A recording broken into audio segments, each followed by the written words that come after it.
Good morning students, કેમ છો? મજામાં ને? તો ચેપ્ટર 6નો આ છેલ્લો વિડીયો છે, લાસ્ટ લેક્ચર, લાસ્ટ વિડીયો.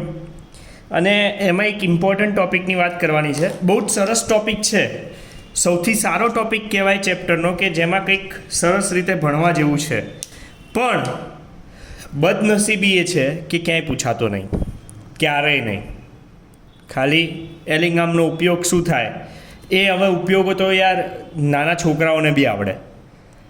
કોઈ બી તૈયાર કરતા એટલે તરત જ ઉપયોગો તો આવડી જાય ને, હે ને?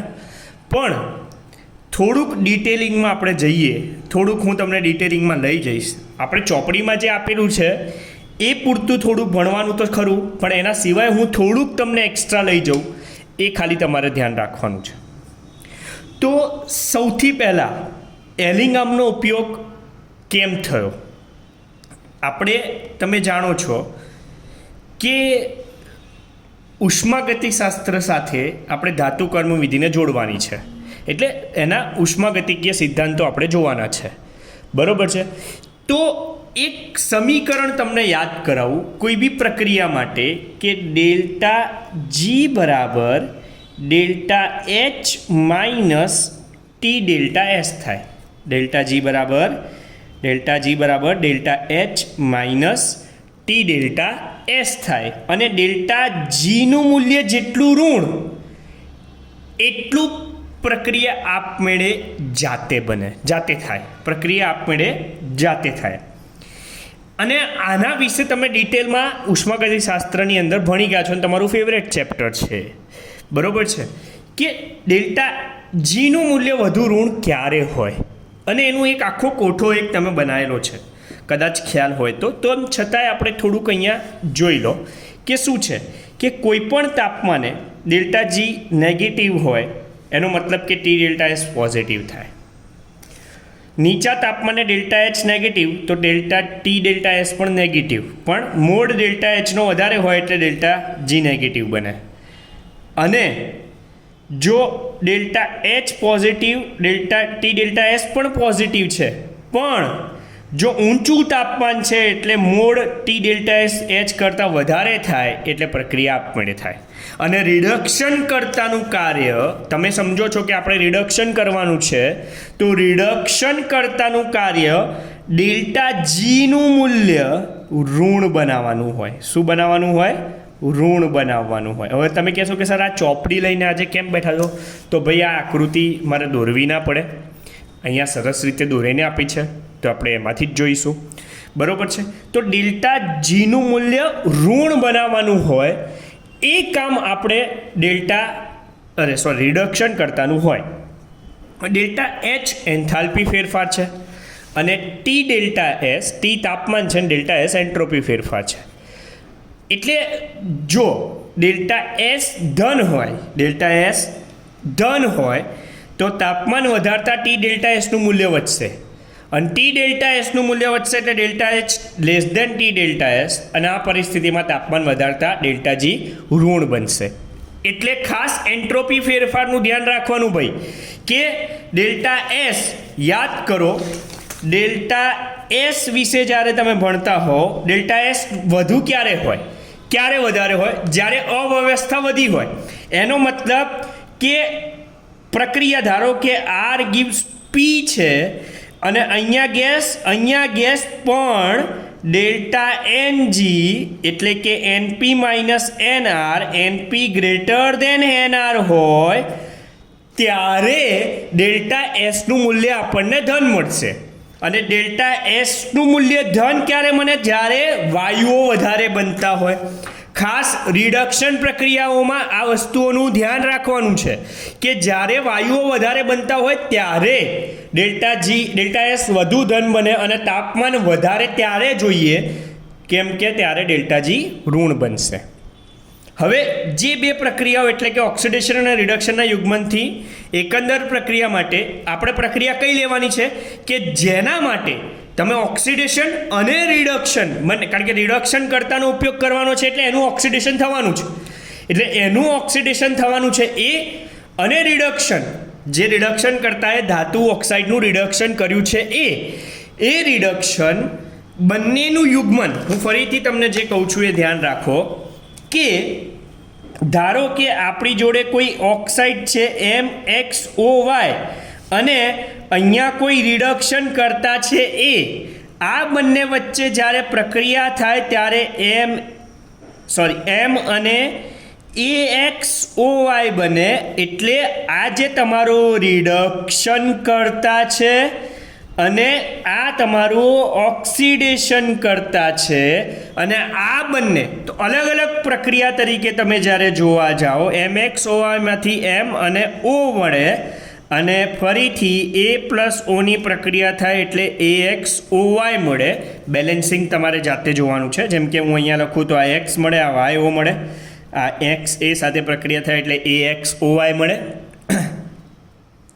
તો YO સાથે પ્રક્રિયા, એટલે આ પ્રક્રિયા બંનેનું જે કોમ્બિનેશન છે, ભેગું જે કરવાનું છે, એના માટે ડેલ્ટા જીનું મૂલ્ય વધુ ઋણ હોવું જોઈએ, અને એ વધુ ઋણ જ્યારે બને તો જ અંતિમ પ્રક્રિયા સરળતાથી થાય.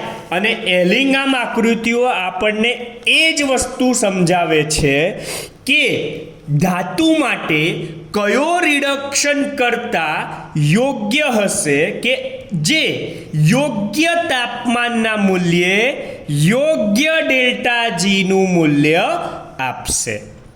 તમે અહીંયા જોઈ શકો છો કે એલિંગામ આકૃતિઓ શેના માટે વપરાય છે, તો અહીંયા ડેલ્ટા જી અને અહીંયા તાપમાન છે, અને એના માટે વિવિધ તાપમાને દરેક પ્રક્રિયાના ડેલ્ટા જીના મૂલ્યો ગણેલા છે.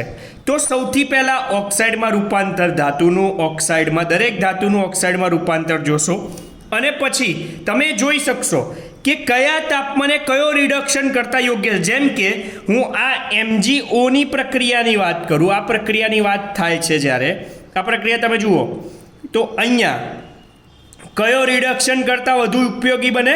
કાર્બન, ખાલી કાર્બન, ચારકોલ, બરોબર છે, ડન, ખ્યાલ આવે છે. હવે આ જુઓ તો FeO માટે, Fe2O માટે, FeO માટે કયો ઉપયોગી બનશે? Carbon monoxide. એટલે ધ્યાન રાખવાનું કે જે રિડક્શન કરતાનો ઉપયોગ થશે એ જ રિડક્શન કરતા કામ લાગશે, અને એ જ રિડક્શન કરતા ધાતુને વધુ રીતે કરશે. એટલે તમે ખાસ ધ્યાન આ જ રાખવાનું છે કે જે ધાતુનો ઢાળ નીચે હોય તે ધાતુના ઓક્સાઇડ કે જેનો ઢાળ ઉપર આવે તેનું રિડક્શન કરી શકે. અને આ હું નહીં કહેતો, આ તમે 8મામાં ભણ્યા છો, વિસ્થાપન પ્રક્રિયા, અથવા તમે 12મા ધોરણની અંદર ચેપ્ટર 3માં વિદ્યુત રસાયણમાં પણ ભણ્યા છો કે જે ધાતુ રિએક્ટિવિટી એટલે સક્રિયતામાં નીચે હોય, જેમ કે હું વાત કરું ઝિંક અને કોપરની, તો આનો પોટેન્શિયલ -0.76 છે અને આનો 0.34 છે. એટલે હંમેશા યાદ રાખો કે Zn + CuSO4 કરો તો વિસ્થાપન થાય, પણ Cu + ZnSO4 કરો તો વિસ્થાપન થશે નહીં. ક્લિયર? ખ્યાલ આવશે? એટલે આ ખાસ એલિંગામ આકૃતિઓ વિશે તમારે ધ્યાન રાખવાનું છે.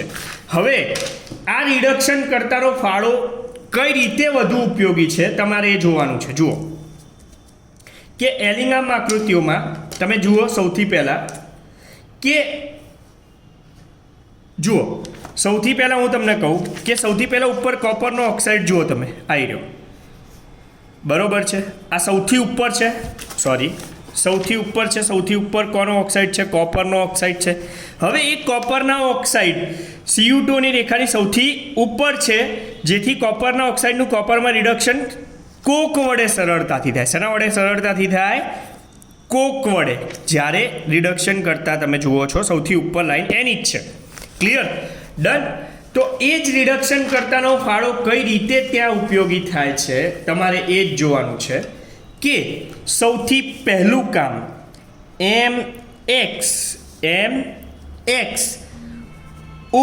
માંથી ધાતુ મેળવવાનું, ઘન અથવા પ્રવાહી, +½ O2, અને એના માટે જે ડેલ્ટા જી લાગવાનો છે એ ડેલ્ટા જી -MXO માંથી XM જે હોય, બરોબર છે. ક્લિયર? બીજી પ્રક્રિયા જે જોવાની છે તમારે એ છે carbon +½ O2 gives carbon monoxide. તો એ ડેલ્ટા જી શું થશે તમારો? સીમાંથી સીઓ વાળો, સીમાંથી સીઓ વાળો. ત્રીજી પ્રક્રિયા જુઓ કે half carbon plus half O2 gives half CO2. તો એ તમારે થશે હાફ ડેલ્ટા G0 સીમાંથી CO2. ત્રણેના યાદ રાખજો. જો એક એક કરીને ડેલ્ટા જી કયા છે જોજો. દરેક પ્રક્રિયા માટે ડેલ્ટા જીનું કામ લાગશે. બરોબર છે. હવે આ જે 1 અને 2નું યુગ્મ, આ 2 3 પ્રક્રિયાઓ છે તમારી જોડે. બરોબર.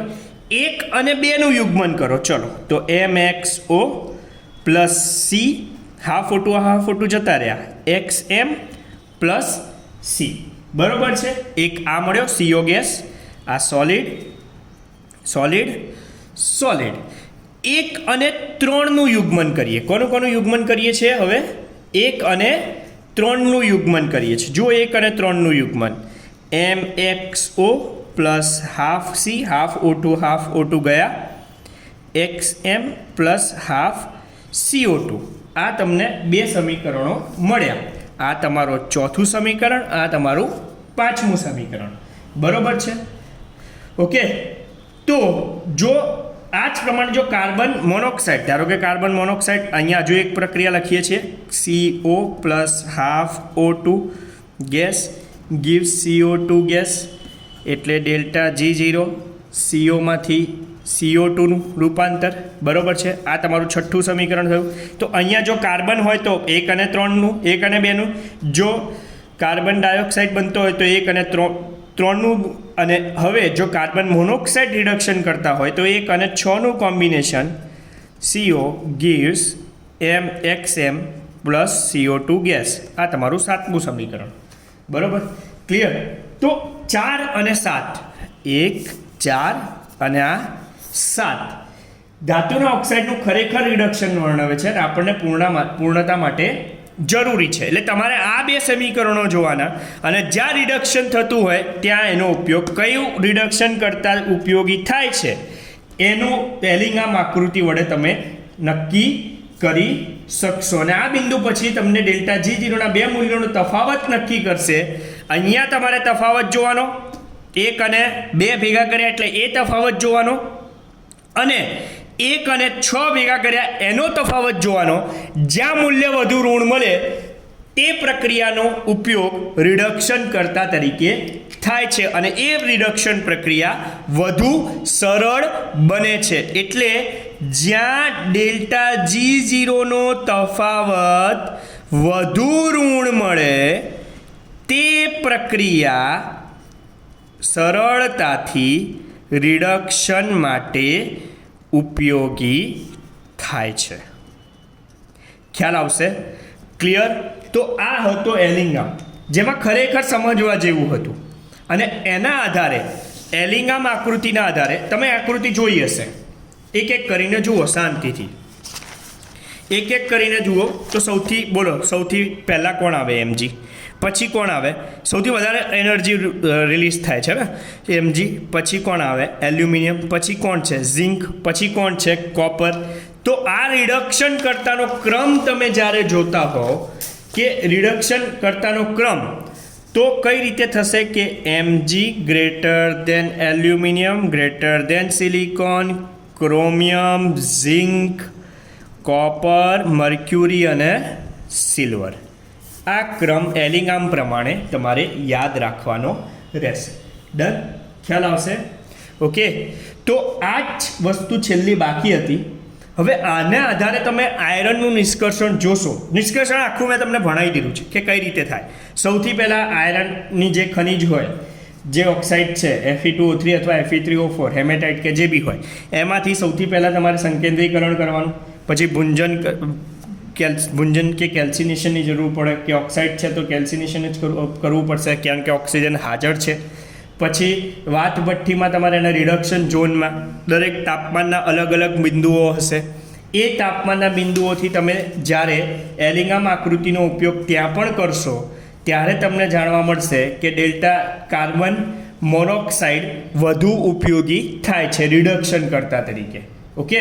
અને એના આધારે તમને 3 પ્રકારના લોખંડ મળે છે: કાચું લોખંડ, ભરતર લોખંડ અને ઘડતર લોખંડ અથવા દબનીય લોખંડ, અને એ આધારે તમે આયરનનું નિષ્કર્ષણ કરી શકશો. તો અહીંયા હું ચેપ્ટર પૂરું કરું છું. કોઈ પણ ડિફિકલ્ટી હોય હવે ઝૂમ પર મળીશું નેક્સ્ટ ટાઈમ. ઓકે, બાય, આવજો.